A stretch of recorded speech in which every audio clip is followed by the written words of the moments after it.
paths. They get us from one part of the garden to another, and that's why it's really important to choose the right medium or the right path material for your garden and for your use and for your climate as well. And there's loads of different things that come into this, and that's why today I'm going to talk to you about all of the different things that you can make your garden paths out of, and their pros and cons. And I'm going to speak about the main ones today. There is a lot of ones that are sort of maybe a new product or something, but I'm going to speak about gravel, wood chip, grass and paving slabs, or a paved area. And firstly I'm going to talk about wood chips, which is the path material that I've chosen to use on my vegetable patch, or my main vegetable patch. There's a bit of gravel down there, and the reason I choose wood chips, or the first pro for it, is that it doesn't get boggy. So with things like grass or lawn, it can get quite boggy and muddy, and with wood chips I find that because it's permeable and water can go through it, it means that when it rains it just gets wet. It doesn't like get boggy, it doesn't puddle, and it all soaks through. And another pro is when you've had it down for maybe a year or two, if it was fresh wood chips, it turns into this amazing compost and soil amendment, which I then turn straight onto my beds, because this is an easy way. Basically you're walking on a compost heap, I speak about. So that's what I say, is I walk on my compost heap, because this makes it's a bit like leaf mould, because it's not been the perfect ratio for good compost, but it adds organic matter, and that's the important thing, is it retains the moisture. So this means that when it comes to being rotted down enough, this is far too fresh, this stuff here, because I only put this down this year and it's conifer wood chip. But what I'll do is when it's composted, I'll get a fork and I'll just tip it onto the beds in winter, and it'll probably be not this winter but the next winter afterwards when this is ready. And then I do that, and then I have a good source of wood chips where I'll be getting the wood chips and I'll put them all in here. I normally get a trailer load delivered, and then I'll put this on, and I think it's about a 4 to 6 inch layer, I'd say. And one thing that many people don't understand is that I don't actually have a weed suppressant membrane underneath this wood chip, which is why some weeds do come up. But I started it last year, and the only problem I've had is creeping buttercups and dandelions, and if you keep on top of them, I mean, now I don't really have a problem with them at all, because I've killed them all off, and the mulch is so thick now, this new mulch, that they can't really push through very easily. So that's what I'd recommend, is just keep a thick layer, because one, it prevents plastics, and it's easier then when you come to use a fork to turn it onto your beds. It means you won't be piercing through any plastic or anything, and there's nothing to be damaged other than a bit of soil being lifted into there, which doesn't really matter. And another good thing with wood chips is that it's soft on your knees. So if you've got a problem with your legs or your knees, and it's difficult gardening, you find it hurts your legs after you've been gardening for a long time, then these wood chips, there's a reason they're used in children's playgrounds, and that's because if you fall on them, then they're quite a soft landing. Yes, it's a bit prickly and a bit spiky sometimes, but generally, if they're not too compacted, they are quite springy, and that's what I like about them, is that they're quite nice underfoot. And another benefit is that it's cheap or free. So I get mine for free, but some people do get them for very cheaply, and some tree surgeons will be able to give you them for free. Some will ask for a little bit, but they won't. No one will charge you loads for wood chips. Or alternatively, say you have a coppice, or if you have loads of hedge trimmings, or you trim a lot of trees every year, what you could do is buy one of those shredders, a small shredder, especially if you've got a lot of trees that you're trimming. And for example, if you trim your apple or pear trees or your fruit bushes, you can chip these, and then you can use them, just like I'm using this Leylandii or conifer mulch.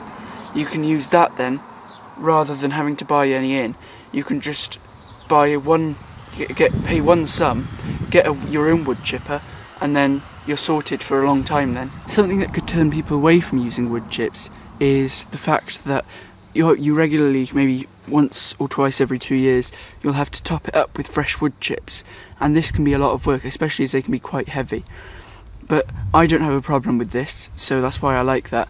But some of the other path materials might be better for you if you struggle to do things like that, like heavy lifting and a lot of work of moving lots of material. And the second path material I'm going to talk about is grass, or a lawn. And I used to have that when my wood chips were actually I only put wood chips in last year. And the reason I went against using grass is because it got boggy, but I'll speak about that in a second. But the main pro with grass is that it gives you grass clippings. So when you mow the lawn, or you cut it or side it or whatever you do with it, it gives you this composting material. So you could use it as mulches, just like I've used some grass on this bed, or you could put it into your compost bin and it'll give you a good compost material basically, and it gives you a lot of it. So say you have to mow your lawn once a week maybe, then it'll give you quite a lot. And then also it also means it doesn't need topping up, because it keeps growing. It's a living path. So my wood chips need topping up, as I just said. With grass, you won't really need to top it up at all or reseed or anything, because it'll just keep growing and it'll be a self-sustained thing. And another thing, as you can see now, I'm kneeling down on it, on the grass. And this is the last pro that I thought of, is because it's a lot softer for kneeling on.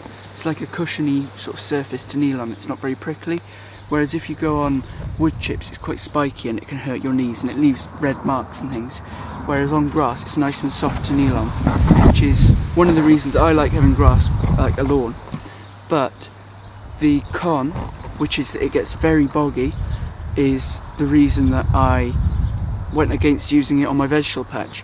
Because with wood chips, once they are down, once that initial work is done, you can just leave them and there's nothing you need to do. Whereas with grass, you have to mow the lawn, and then especially when it got really, really boggy, I remember having to put down some more seed or something like that, and it was really squelching. You had to wear Wellington boots out there.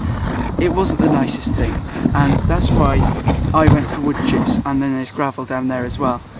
But with grass, if you really do have to use grass, I would try and go for a tough variety that, or if you're reseeding a new lawn or putting new turf in, try and go for a variety of grass that is very hard wearing, because I don't know what mine was, because I don't really know the variety of the lawn, but mine was quite, I don't know, we walked on it a few times a day and it got really muddy, whereas if you went for a harder wearing one, then it might not do that as easily.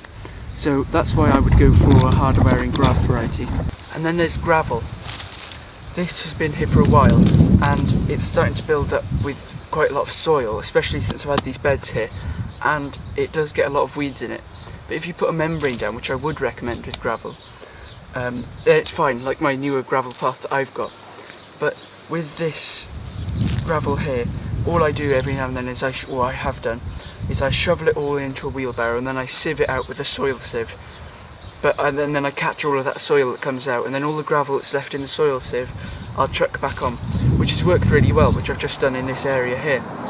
But the pros of gravel is that it's very free draining. It will never get boggy if you've got a good weed membrane and a thick layer of gravel. It'll never get boggy. And also, it's very cheap in the long term.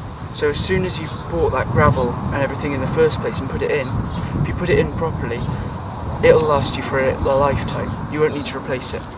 And then there's the main con, which is that it does absorb impact when you're walking, but when you kneel, a bit like wood chips, it's quite painful on your knees, and that's why I'm crouching now, because I don't really like kneeling on it and it's quite painful.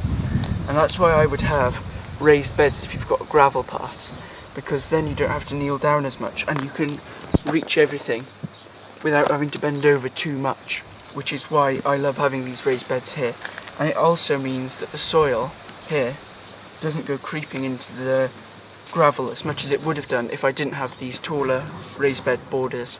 And lastly, you can have a paved area, like what I'm sat on here, which is, I think this is tarmac I'm on here, but we've got a paved area up there as well, our patio.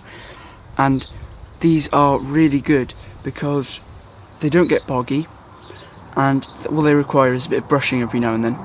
But the only trouble is that they're a bit more expensive at the start, and you may need to have a proper place for them to drain away, because I know this when it's been raining a lot in the winter, it gets the lawn down there quite boggy where it drains off into, so maybe you need to make a gravel channel or something to take it away.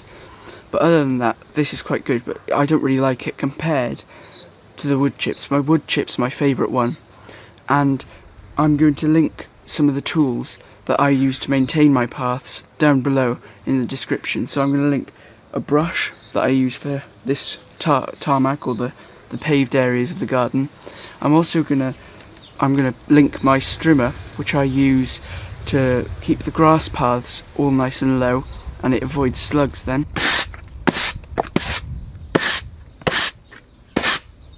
Before the video ends, I would just like to show you my flower garden, because I know I always talk about my vegetable garden over there, and I don't really speak about my flower garden very much. And it's actually starting to look really nice at the moment, where my dahlias here are currently flowering, and I really like my dahlias, and everything's flowering just really well at the moment, especially in the sunlight today and after all the rain that we've had, and that's a lot of rain. I'll show you some of that now. I'll put some clips in of all of the flower garden. I've got my dahlias out, and I've also got a mallow flower that I was kindly given by a neighbour that's starting to produce flower heads, so hopefully that'll be flowering soon. There's just loads out, I can't name it all, but you'll see in the clips what is flowering at the moment. And then I've also got in my herb trough a nasturtium that's gone wild with flowers and just growth, and also my thyme is flowering, and it's got loads of nice little purple flowers, which is beautiful at the moment.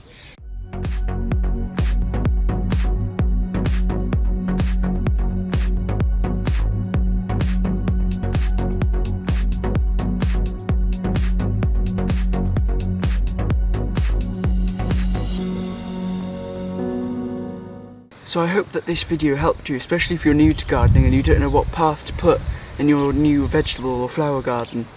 Thank you for watching this video. Please like, comment and subscribe, and I'll see you next time.